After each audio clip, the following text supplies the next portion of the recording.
కోవిడ్లో ఉండే ప్రతి తల్లిదండ్రికి నా నమస్కారం. వయసుకు వచ్చిన ఆడపిల్లలు కానీ మగపిల్లలు కానీ ఇంటికాడ వదిలిపెట్టే వాళ్ళకి ఎటువంటి ప్రాబ్లమ్స్ వచ్చాయో చిన్న ఎగ్జాంపుల్ ఒక వీడియో చూపించాను. ఏది మన కోవిడ్లో పనిచేసుకునే ప్రసాద్ యూట్యూబర్, అతను కూడా యూట్యూబరే. అతనికి ఎటువంటి ప్రాబ్లం వచ్చిందో ఒక చిన్న వీడియో చూపించాను. దాని తర్వాత మళ్ళీ మాట్లాడుకుంటున్నాం. చంపేదానికి కారణం ఏంటి, చంపేంత అంత పెద్ద తప్పు అతను ఏం చేసినాడు చూసినాడు కదా. ఆ పక్కన ఉండే ముసలాయన ఆయనే మాట నేను ఎందుకు ఫార్వర్డ్ కొడతాను. తాత అయితే ఈ మాదిరి చేసినాడు, బట్టలన్నీ తీసేసినాడు, పట్టుకోరాని చాట పట్టుకొని ఉత్తుతా ఉన్నాడు. నాకైతే నొప్పి వచ్చినది బాబోయ్, నేను వెళ్ళలేకపోతున్నా బాబోయ్. మూసిపెట్టేసినాడు. నేను భయపడిపోయి గట్టిగా అరిచినాను. తరువాత మా మరదలైనా గాని, మా మరదలు వాళ్ళ భర్త రమణ అయినా గాని, ఇద్దరు ఈ మనిషిని దేనికి ఈ మాదిరి చేసినావు బస్సు పెట్టనని ఒక్క మాట అడగల. తరువాత నా బిడ్డను వీళ్ళిద్దరు బెదిరించినారు. తాత ఈ మాదిరి అని చేసినాడు అని నువ్వు ఎక్కడికి చెప్పగాకని నా బిడ్డ అయితే బెదిరించినారు. నా బిడ్డ భయపడిపోయి చెప్పకుండా దాల్చింది.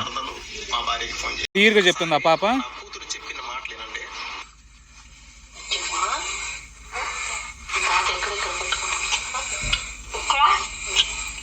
వద్దురా, దరిద్రం చూపించడం కూడా తప్ప. చూసినారు కదా మీరే వీడియో.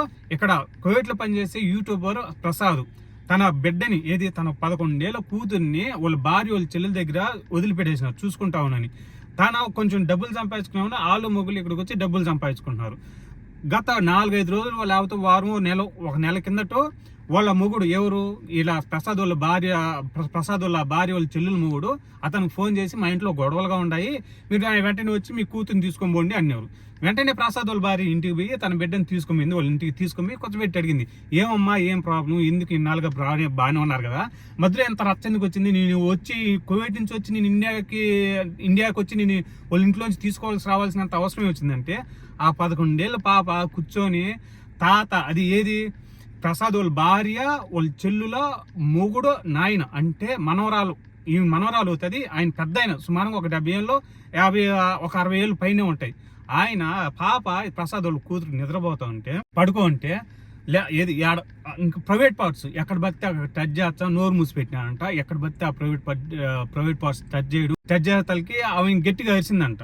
ఎవరు ఆ పాప వాళ్ళ పిన్నిని గట్టికి కేకేసే తలకి వాళ్ళ పిన్ని వచ్చి చూసుకునిందంట. చూసే తలకి మళ్ళీ తర్వాత పెద్ద గొడవ జరిగే తలకి వీళ్ళకి ఫోన్ చేసి నీ బిడ్డను తీసుకొని పోదురా అంటే వీళ్ళమ్మ పోయి బిడ్డను తీసుకొని పోతే వాళ్ళ కూతురు చెప్పిన విషయం ఇది, ఈ విధంగా చేసినాడు తాత, నన్ను నోరు మూసుకొని ఆడబట్టి ఆడ పట్టేసుకున్నాడు అని.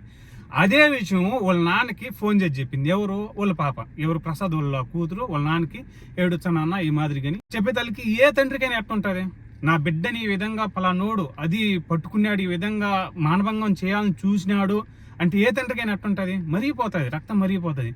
అందుకనేసి వాళ్ళు ఫస్ట్ పోలీస్ స్టేషన్లో కంప్లైంట్ ఇచ్చినాడు. అతను చెప్పిన లెక్క ప్రకారం అయితే పోలీస్ స్టేషన్లో నాకు ఎటువంటి న్యాయం జరగలేదు.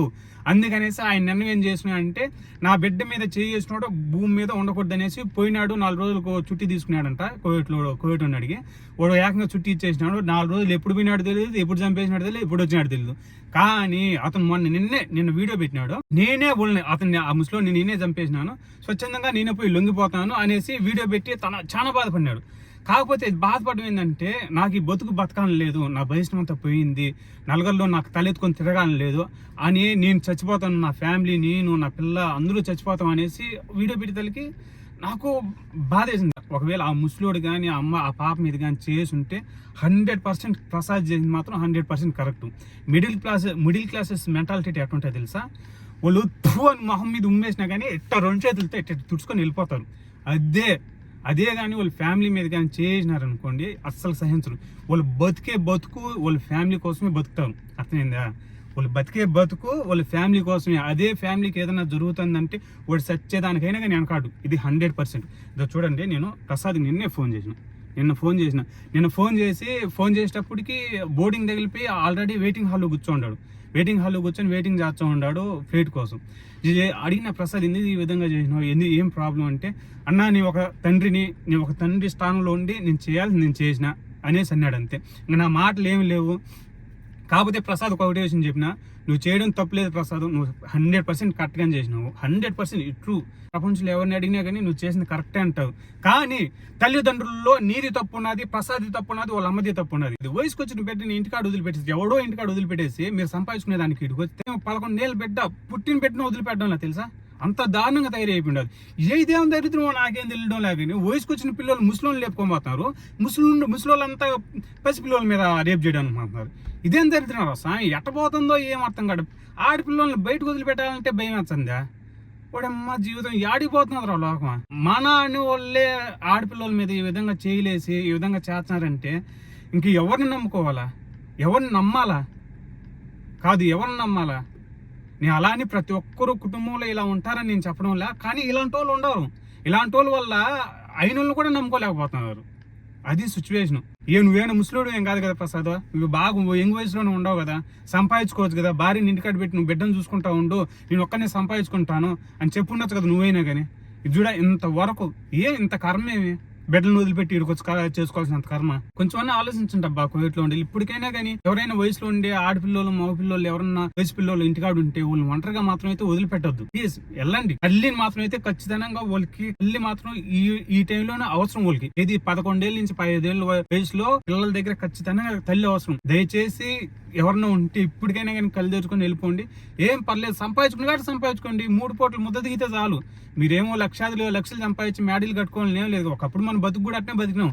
ఈ మధ్యన కాకపోతే కొంచెం డబ్బుల మీద ఆశపడి వీడికొచ్చి పనులు చేసుకుంటున్నాం అంతే, అంతకుమించి ఇంకేం లేదు. ప్రసాద్ ఇంకొకటి ఏంటంటే, నువ్వు ఎలాంటి అఘాయిత్యాలు చేసుకోవాల్సిన అవసరం లే. మహా అంటే 2 ఏళ్ళు బండి, 3 ఏళ్ళు బండి, 5 ఏళ్ళు బండి జైలు శిక్ష పడింది. కానీ నీ పిల్లలు నీ భార్య నీ మీద ఆధారపడి ఉంటారు. సరేనా, ఇది మాత్రం మర్చిపోవద్దు. ఇంకేందంటే నిన్న నీకు ఫోన్ చేసిన వెంటనే నేను వీడియో పెడదాం అనుకున్నా, కానీ నాకు టైం లేదు. నాకు డ్యూటీల మీద డ్యూటీలు. మార్నింగ్ పొద్దున్నే 6కి లేచిన 2 గంటలు 2:30 వరకు నాకు డ్యూటీ జరుగుతూనే ఉంది. వచ్చిన ఇప్పుడే వచ్చాను చూడు 4:30. ఈ 4:30కి ఇప్పుడు నేను వీడియో తీసి పెడతాను అనమాట అనుకున్నా, కానీ నాకు టైం లేదు. నాకు డ్యూటీల మీద డ్యూటీలు. మార్నింగ్ పొద్దున్నే 6కి లేచిన 2 గంటలు 2:30 వరకు నాకు డ్యూటీ జరుగుతూనే ఉంది. వచ్చిన ఇప్పుడే వచ్చాను చూడు 4:30. ఈ 4:30కి ఇప్పుడు నేను వీడియో తీసి పెడతాను అనమాట. సో నువ్వు ఇలాంటి ఏం పట్టించుకో ప్రసాద్. మహా అంటే నువ్వు చేసింది కరెక్ట్. ప్రపంచంలో ఏ తల్లిదండ్రులు అయినా నువ్వు చేసిందే కరెక్టే అంటారు. నాకు తెలిసిన కాడికి నువ్వు చేసిన తప్పుని ఒకవేళ జడ్జి దగ్గర నువ్వు ఎందుకంటే స్వచ్ఛందంగా లొంగిపోతున్నావు కాబట్టి ఆయన కూడా నీకు శిక్ష తగ్గించాలని అనుకుంటున్నాను. నువ్వు చేసిన తప్పే లేదు. అయితే మాత్రం గుర్తుపెట్టుకో, నేను ఒకటి చెప్తున్నా, లైఫ్లో నువ్వు బతుకునేంత వరకు నీ కూతురు విషయంలో మాత్రం నువ్వు హీరోనే. నువ్వు ఎప్పుడు హీరోని. నువ్వు చచ్చిపోయినంత వరకు, ఆమె బతుకునేంత వరకు నిన్ను ఒక హీరోగానే గుర్తుపెట్టుకుంటారు. మన ఆయన పలానోడు నా మీద చేసేదానికి ముసలోడు వాళ్ళని అడ్డంగా నరికేసిన అనేసి మీ కూతురు భుజం తట్టుకొని మరి నలుగురు చెప్పుకుంటుంది ఈ విషయం. సో ప్రసాద్ అంతే లాస్ట్ అండ్ ఫైనల్. నీకోసం వెయిట్ చేస్తాం. నువ్వు ఖచ్చితంగా మళ్ళీ కోవిడ్కి వచ్చి హ్యాపీగా పని చేసుకుందువు. సరేనా, బిడ్డను మాత్రం ఒంటరిగా మాత్రం ఇప్పటికీ ఎవ్వరు వదిలిపెట్టద్దు. వయసుకు వచ్చిన బిడ్డను మాత్రం లోకులు కాకులు ఎప్పుడెప్పుడు పొడుద్దామని చూస్తూనే ఉంటాయి. ప్లీజ్ ఆడపిల్లల్ని అస్సలు వదిలిపెట్టొద్దు.